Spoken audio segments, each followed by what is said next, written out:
Pois é, falando em aves, meio ambiente, chegamos aqui nesse tema do manifesto contra o esvaziamento dos ministérios do meio ambiente e dos povos indígenas.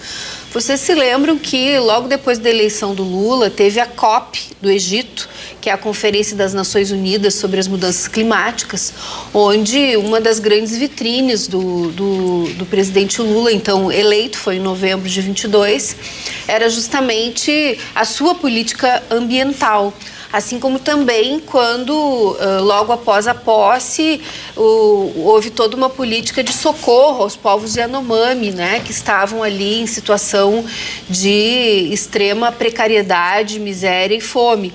E parece que, numa espécie de retaliação, né, contra essas vitrines que foram feitas pelo presidente Lula, o Centrão e alguns partidos da direita se uniram para interferir na organização dos ministérios do meio ambiente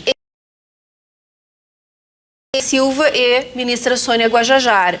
O que eles fizeram? Uma modificação na medida provisória que retira do meio ambiente o cadastro ambiental rural, o Sistema Nacional de Gestão de Recursos Hídricos, a Agência Nacional de Águas e Saneamento Básico e também retira do Ministério dos Povos Indígenas o poder sobre a demarcação de terras indígenas, passando para o Ministério da Justiça.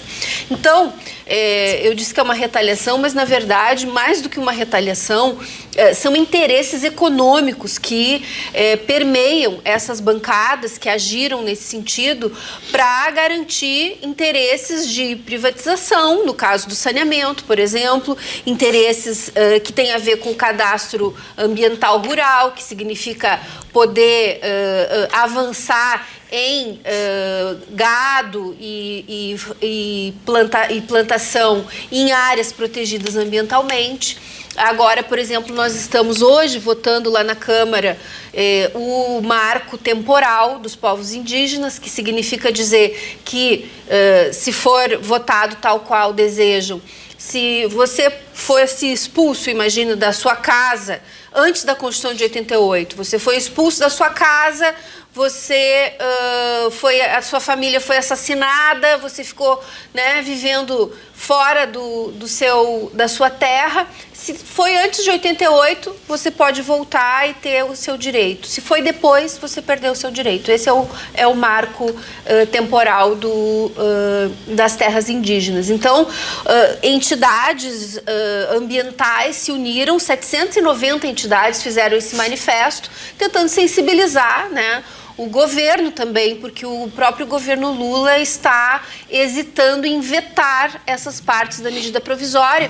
E é quase que inédito o que ocorreu, porque, em geral, a oposição ela não interfere na forma como o governo decide organizar os seus ministérios. Aqui, por exemplo, na Assembleia Legislativa, o governador Eduardo Leite fez várias mudanças na estrutura do governo e nós, da oposição, simplesmente chancelamos o que o governo quer, porque a oposição tem que deixar o governo governar. Infelizmente, parece que não é isso que está acontecendo lá em Brasília.